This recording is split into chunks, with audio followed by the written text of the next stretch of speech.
अगर करप्शन की हम बात करें, 2014 से पहले करप्शन था या 2014 के बाद कम हुआ है? क्योंकि कल संसद में प्रधानमंत्री बोलते हैं कि मैं उनके जो लिस्ट है उसके तीसरा पॉइंट था, उन्होंने बोला कि हम देश से बिल्कुल भ्रष्टाचार को खत्म कर देंगे।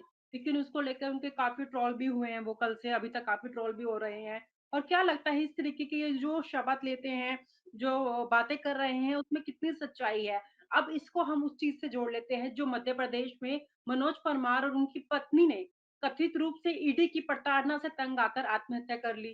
सुसाइड नोट में भी मनोज ने लिखा है कि ईडी के अधिकारियों ने गालियाँ दी, धमकाया और भाजपा से ना जुड़ने पर उन्हें टारगेट किया गया। अब इस पूरे मामले पे रोशनी डालें, आखिर क्या था ये पूरा मामला? जो उनके बच्चे ने एक जो गुल्लक दी राहुल गांधी को, उसको लेकर उनके ऊपर इस तरीके से मतलब बुरा हाल किया गया। तो अब क्या है पूरा मामला? इसको थोड़ा समझाएँ आप। रोमा जी, मैं आपको बता दूँ कि जिस तरह से मैं आपको एक बात बताना चाहता हूँ, इससे हम पूरे का पूरा दूध का दूध हो जाएगा और पानी का पानी हो जाएगा कहीं न कहीं। मैं आपको बता दूँ कि जैसे हम देख रहे हैं कि जो ईडी हो या सीबीआई हो, जिस तरह की जो शासकीय एजेंसी हैं, जो संस्थान हैं, जो लगातार जाँच करने का काम करती हैं, ऐसे में हम देख रहे हैं कि जो भारतीय जनता पार्टी के किसी भी नेता पर कभी भी कोई अ, ईडी नहीं जाती है, किसी तरह से कोई भी संस्थान नहीं जाती है और ना जाँच करती है। हमने देखा चूँकि मैं इसको मतलब मध्य प्रदेश से जुड़ा हुआ मामला है ये जो परमार जी वाला, लेकिन मैं इसको पूरा एक देश के घटनाक्रम से आपको अवगत करा दूँ। जैसे कि आप अजीत पवार को देख लीजिए, अजीत पवार पर किस तरह से नरेंद्र मोदी जब महाराष्ट्र में जाते थे, तो बोलते थे कि अजीत पवार जो है जेल की चक्की पीसेंगे और इस तरह से हज़ारों करोड़ का घोटाला अजीत पवार के ऊपर लगाए। लेकिन जैसे ही अजीत पवार भारतीय जनता पार्टी में शामिल हुए, तो भारतीय जनता पार्टी की वॉशिंग मशीन में जो है होकर के वो कहीं न कहीं एक तरह से उन पर जितने भी सारे हज़ारों करोड़ के जो आरोप लग रहे थे, उन आरोपों से अजीत पवार को बरी कर दिया और उससे पहले बरी कर दिया, फिर अभी कुछ दिन पहले लगभग 10-15 दिन पहले जब उप मुख्यमंत्री बने, दूसरी बार उन्होंने उप मुख्यमंत्री की शपथ ली, तब कम से कम 1000 करोड़ की जो बेनाम संपत्ति थी, वो कहीं न कहीं अजीत पवार को जो है क्लीन चिट दे करके अजीत पवार के हवाले उस संपत्ति को कर दिया।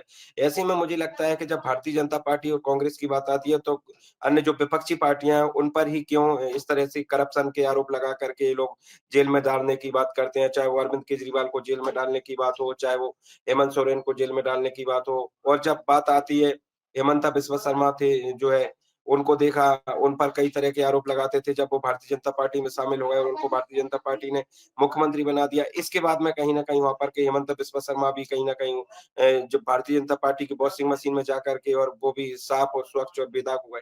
तो ऐसे में मुझे लगता है कहीं न कहीं देश की जनता को समझना पड़ेगा, देश की जनता को समझना पड़ेगा और देश की जनता जिस तरह से कहीं न कहीं समझेगी तभी कहीं न कहीं जो भारतीय जनता पार्टी यहाँ से हटेगी और मैंने देखा है कि चाहे वो उत्तर प्रदेश के पूर्व मंत्री अखिलेश यादव हों या अन्य विपक्ष के नेता हों। अखिलेश यादव ने तो ये तक कह दिया कि 80 की 80 सीट में से हम लोग जीत जाएँगे तब भी हम जो है बैलेट पेपर से चुनाव करने के लिए हम लोग कानून बनाने का काम करेंगे। इस तरह से कहीं न कहीं जो लगातार विपक्ष के नेता से लेकर के जो है भारतीय जनता पार्टी पर लगातार आरोप लग रहे हैं। ऐसे में कहीं न कहीं भारतीय जनता पार्टी को अगर आरोपों से बचना है तो और इलेक्शन कमीशन को भी आरोपों से बचना है, तो इसके लिए कोई ऐसा ठोस कदम उठाना पड़ेगा जिससे कि कहीं न कहीं जो है जनता की नज़रों में वो साफ और स्वच्छ हो जाएँ। जी, रोमा जी। तो क्या लगता है कि हमारी सरकार को, विपक्ष को क्या कदम उठाने चाहिए जिसको लेकर कि मनोज परमार और उनकी पत्नी ने जो आत्महत्या की है, आगे आने वाले समय में ऐसे मामले क्या हो? इसकी रोकथाम कैसे की जा सकती है? देखिए, मनोज परवारी जी की बात जहाँ तक आती है रोमा जी, मैं मनोज परवारी जी के बारे में बता दूँ कि उनका देखो क्या होता है, किसी व्यक्ति की कोई आस्था होती है। जैसे आज मनोज परमार जी हैं, तो मनोज परमार जी के दोनों बच्चे थे, उन्होंने कहीं न कहीं अपने गुल्लक के माध्यम से पैसा इकट्ठा किया था।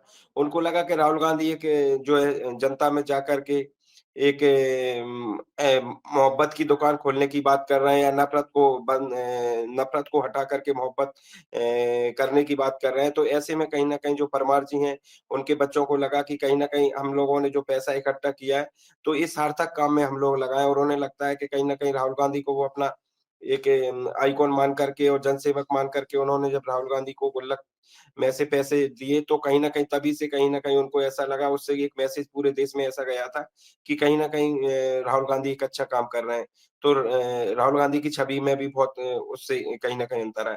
तो इसको देख कर के भारतीय जनता पार्टी लगातार उस परिवार पर टारगेट कर रही थी और जब उस परिवार पर इस तरह का दबाव बनाया कि आप भारतीय जनता पार्टी में शामिल हों, अन्यथा आपके खिलाफ जो है ईडी और सीबीआई और जितनी भी जो संस्थान है, जो एजेंसी है सरकारी उनका प्रयोग करके परेशान करने की बात है। ऐसा कहीं न कहीं जो है उनके उन्होंने लिख कर के दिया है। मुझे लगता है कि जब कोई व्यक्ति परेशान हो जाता है, हताश हो जाता है और हर व्यक्ति में सरकार से लड़ने की हिम्मत नहीं होती है। चूँकि सरकार अपने आप में एक पहाड़ की तरह होती है और पहाड़ में सिर मारना है। अगर सरकार से लड़ना मानते हैं, पहाड़ में सिर मारना, तो एक आम तरह का व्यक्ति, एक राजनेता व्यक्ति जो संघर्ष करता रहता है लगातार, वो तो उन सरकारों से मुकाबला कर सकता है। लेकिन आम व्यक्ति जिसने कभी सरकार से मुकाबला ना किया हो और जिसने कभी संघर्ष ना किया हो, ऐसा व्यक्ति लगातार संघर्ष नहीं कर पाता है। तो ऐसे में वो लोग घबरा करके उन लोगों ने आत्महत्या कर ली। ऐसे में कहीं न कहीं मुझे लगता है कि जो है देश की जो सरकारें हैं इनको जनता के लिए बनाया जाता है, ना कि जनता को दबाने के लिए बनाया जाता है। ऐसे में जो देश में हम देख रहे हैं कि विपक्ष के लोगों पर लगातार दबाव बना करके और उनको परेशान किया जाता है, उनको टारगेट किया जा रहा है, उनको टॉर्चर किया जा रहा है।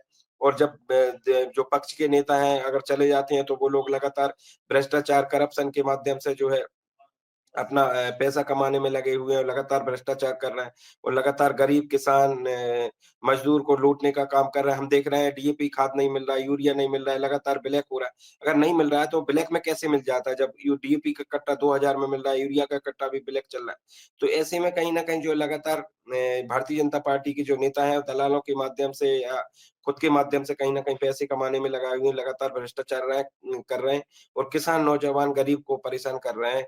ऐसे में कहीं न कहीं मैं तो एक ही बात कहूँगा कि देश में एक क्रांति आना चाहिए और हमारा ओबीसी जन कल्याण संघ इसके लिए लगातार जो है विरोध प्रदर्शन कर रहा है, किसानों की आवाज़ उठाता है, गरीबों की आवाज़ उठाता है और हमारा ओबीसी जन कल्याण संघ का एक-एक कार्यकर्ता जो गाँव-गाँव में जाकर के वो इसके लिए काम कर रहा है। जी, रोमा जी। जी, कुल मिलाकर आज की चर्चा से हमें ये समझ आया है कि ईडी जैसे संस्थानों की निष्पक्षता और जवाबदेही सुनिश्चित करने के लिए सुप्रीम कोर्ट और अन्य संस्थानों को सक्रिय भूमिका निभानी चाहिए। यह विश्लेषण दिखाता है कि कैसे प्रशासनिक और राजनीतिक स्तर पर जनता की समस्याओं को सुलझाने की बजाय उन्हें और ज़्यादा उलझाया जी, जा जी। रहा है।